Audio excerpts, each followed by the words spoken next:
Poster release ছিল, সেখান থেকে গিয়েছিলাম।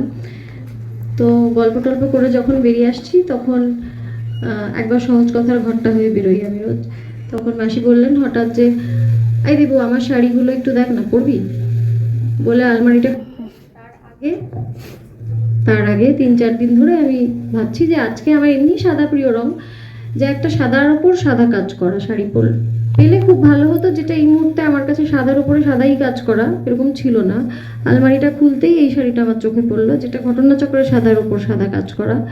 বাভিনের প্রত্যেকটা ইন্টারভিউতে একটা লাইন থাকতোই যে অপূর্ব মাইক, দারুণ।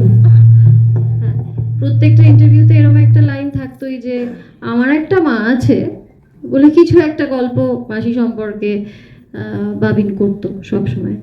তো মাসি বললেন এটাই পর। ধরে নে আমি ওখানে আজকে এখনো মানসিকভাবে প্রস্তুত নই যাওয়ার জন্য, কিন্তু মাসিকে কুর্নিশ যে মাসি নিজেকে মানসিকভাবে প্রস্তুত করছেন ছবিটি থিয়েটারে এসে দেখবেন বলে। তো বললেন পড়ে যা, ধরে নে এটা আমার উপস্থিতি, আমার আশীর্বাদ। এটাতে বোধহয় সব থেকে খুশি বাবিন হলো যে এই শাড়িটা পরে আসার জন্য।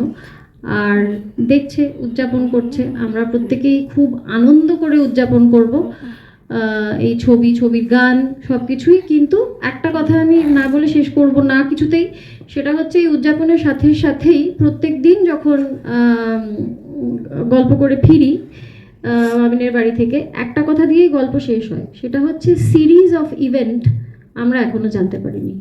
আমরা অপেক্ষায় আছি, দর্শক অপেক্ষায় আছে, আমাদের প্রেসের বন্ধুরা অপেক্ষায় আছেন, প্রত্যেকে অপেক্ষা আছেন। ওই অপেক্ষাটাও আমাদের জারি থাকবে, আমার এইটুকুই বলা।